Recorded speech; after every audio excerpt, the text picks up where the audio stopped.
Hey guys, I want to talk to you about chapter 13 in the level 2 book. We're going to be talking about dairy products. Obviously, you guys use dairy products a lot, so you guys should know about dairy products, and you will see some of this information in your precision test, which you probably remember, especially on cheeses. Um, First talks about milk.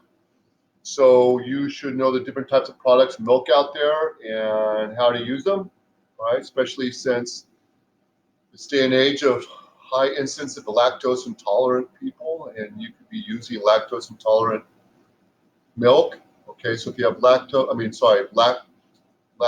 free milk, not lactose intolerant, lactose free milk. Um, that milk is not really, it's more expensive. It's not really different in any type of nutritional or culinary value. All right. Um, but you should definitely know that's available to you. Okay. What really you have to know when we talk about milk is really the fat content, right? So we're always trying to balance the fat content in our product, okay, especially when you start looking at baked goods and sauces, okay. Obviously, the higher fat content, the richer the product's going to be. So you don't really want to substitute milk for like cream. The recipe calls for cream or heavy cream. Um, there's a fat content, it goes up. The heavy cream, real heavy cream has less fat content than heavy cream, milk, low fat milk, non-fat milk, and so on.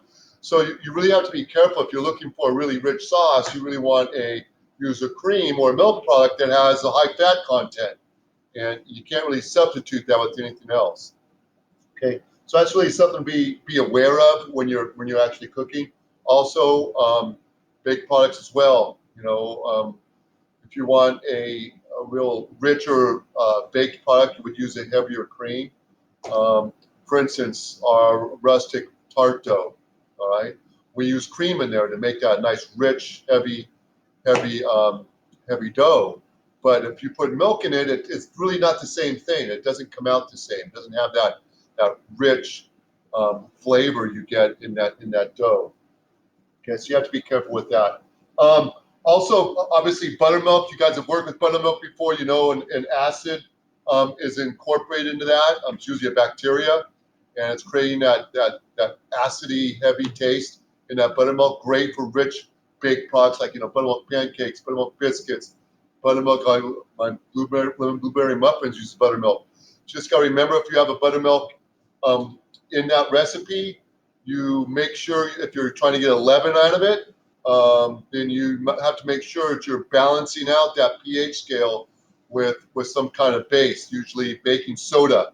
Okay, so usually if you have a product that's using baked buttermilk, you should have a baking soda in there a little bit to bring out the balance of that pH, so your baking powder that's in there for the leaven could actually leaven correctly, because baking powder doesn't, you're throwing off the chemical processes and the chemical makeups of that leavener.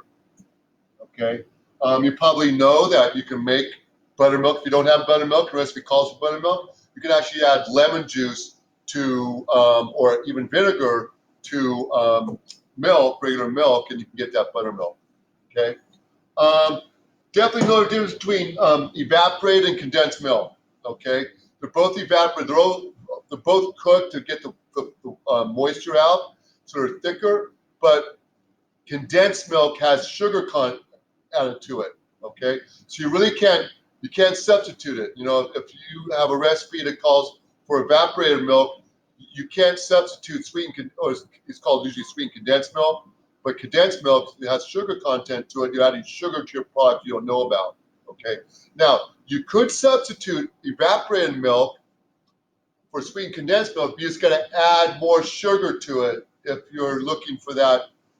Obviously, if you're adding sweet condensed milk to the product, it's looking for that sweetness. Okay, so that's the difference between the two. Evaporated milk has sugar. Condensed milk does not have sugar. Okay. Um, there's something called ultra high temperature. I don't usually use that. You can actually see it a lot in Europe. They have those type of milk. They actually can be on the shelf. They can actually, doesn't have to be refrigerated. so it can be on the shelf for long periods of time. It has a shelf life like anything, but it's not like regular milk. It has to be refrigerated. Okay. Moving on, you should definitely know the different milk substitutes, milk alternatives, almond milk, soy milk, rice milk, coconut milk. I personally, I do almond milk all the time for like putting in my cereal and stuff like that. And a lot of times you can actually, it takes the place of regular milk, but does it again. It's the fat content, right? You can't know if a recipe is calling for milk and you want fat content. There's a little bit of fat content, say if you use an almond milk, but there's not a lot. So you have to be careful with that. You can play around with that. Maybe you can add a little butter or something like that to bring up the fat and the richness of your product. But a lot of people are playing around with that. A lot of people are trying to get away from that dairy product. Those people are lactose intolerant or might have to do it for a vegan type of recipe because there's veganism or vegetarianism is really becoming popular. People are starting to play around with that and try to get the same type of quality product by using that substitute by trying to add some other type of fat. Obviously, though, if you're adding butter, it's not really because it's not vegan anymore. It might be vegetarian because some vegetarians eat eggs and butter. Some do not.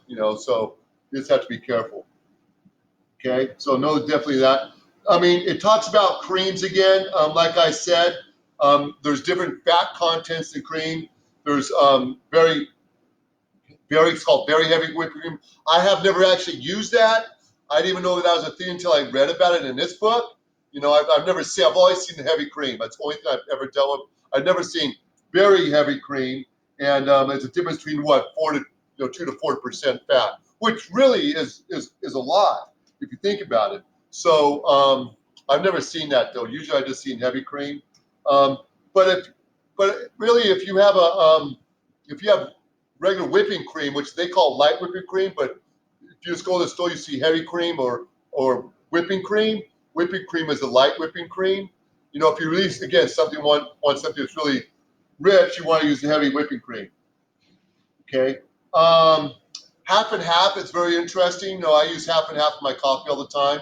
You can actually make half and half if you have cream and milk. Just put together. That's basically what it is part cream, part milk.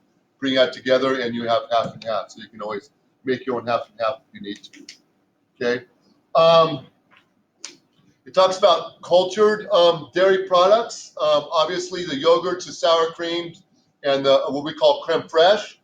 You might have heard that before, which is fermented cream.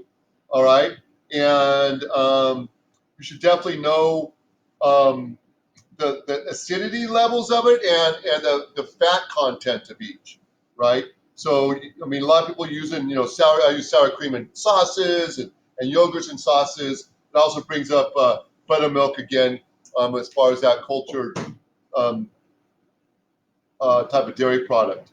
Okay, I'm not going to go too much in how to storing. I mean, although supposedly I'm not a big fan of this. You could receive officially milk at 45 degrees and then bring it back down to 41 in your refrigerator. I'm not a big fan of that. If I'm receiving milk, it's got to be 41 or below. Bottom line, I'm not going to receive milk at 45 degrees, even though it says it here. I'm just going to reject it, and that's your prerogative. If you're in a restaurant and you want your milk at 41 degrees, receive your milk at 41 degrees. You're the customer. You decide, and you say, no, I want my milk at 41 degrees. You better deliver it to me for 41 degrees. Okay, so when they say 45, they'll say, well, officially by the FDA, it's going to be 45 degrees. Doesn't matter. You want your milk 41 degrees? It's 41 degrees. Okay. Bottom line is, if you're receiving milk at 45 degrees, that's in the 4 degrees over the danger zone. Maybe not really high in the danger zone, still in the danger zone, and that milk can be degraded, right? So you don't know how long they've been keeping it at 45 degrees. I'm not a big fan. That's just me. I wouldn't receive it. I reject it. Okay. Definitely no butter. I don't use butter substitutes anymore. Margarine. That's not. Was that a thing anymore? Yeah, you can buy margarine. You definitely have to know how to clarify butter. I mean that's huge. We haven't done that a lot in here, but I used to do it all the time in restaurants. We always use clarified butter. What clarified butter is, you're melting the butter, right? And the milk solids go to the bottom. The water goes to the top, right? And the butter fat's in the middle. So you're scooping out off the milk solids, and then you're pouring off the butter fat. I'm sorry, I said it wrong. The milk solids go to the top, and the liquor goes to the bottom, and you're pouring off the butter fat in the middle, and then you're leaving the water behind. Okay, and what that does, it actually increases your smoke point. We talked about smoke points in oil before, right? We talked about that in culinary 1. I don't know if I've talked about it too much in culinary 2, but you guys might have noticed it when you're sautéing your mushrooms and your shallots the last couple days, right? If your fire was too high and you put your butter in there, it's going to burn your butter and it's going to turn brown. And basically, it's past the smoke point. It's burning. It's degrading. It comes up with these really nasty, not very appetizing smells and tastes, and you don't want to use it. Okay, so if you clarify your butter before you saute, what that does, it takes those impurities out, the milk solids in the water, and increases your smoke point. It won't burn as fast. It will still burn. It still doesn't have the smoke point quality that like canola oil or vegetable oil even, or even olive oil, which has a slower smoke point than canola. But it allows you to use that as a sauteing device if you want to. And a lot of restaurants use the clarified butter for their roux, right? Because it's just you take those impurities out, okay? There's also something called cultured butter. You might have seen in the market. It's really expensive. The Irish butter starts to decay, and I can't remember the label. Shoot, sorry, brain fade. There's an Irish butter out there that you'll see it in Costco, and you'll even see it in Raley's and other supermarkets. And it's got a really deep yellow to it. Beautiful butter, great for everything. It's really expensive though, so I don't usually use it because it's too expensive. But it's nice to know if you're doing something really fancy and you want something nice butter, you can pay the money and it gets some nice butter. Cheeses, definitely. There's a lot on cheeses, okay? And I wish cheese is so important. It has like one and a half pages of cheeses, and it should have more. But you definitely should know how cheese is made by separating away, kerneling it, and wrapping it, and different ways of ripening cheeses, okay, and different types of cheeses. There's something called unripened cheese and ripened cheese, okay? So know the difference of them. Unripened cheese of cream cheese and cottage cheese. Also, the Italian version of cottage cheese would be ricotta cheese, okay? And mascarpone. I always say that wrong, mascarpone, okay? So know the difference between them all. Okay, I'm not going to go too much into it, but you should really know the different types and what it means.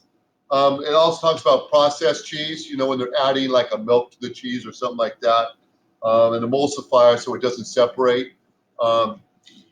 Like Velveeta is a classic, or American cheese would be a processed cheese. Okay. Anyway, moving on to eggs. You should definitely know the different types of eggs and what makes a good egg. We've used eggs. I've showed you how to flip eggs in here and how to cook them. Definitely know the different properties of eggs. And like I said, the quality. Basically, if you break an egg open and put it in a pan, if it has a height to it, that means it's fresh. The longer it sits, it gets the white, what they call, I call it the white, but the albumin, they call it. I can never remember that name. When it starts spreading out more and more, that's when the egg starts aging and the quality goes down.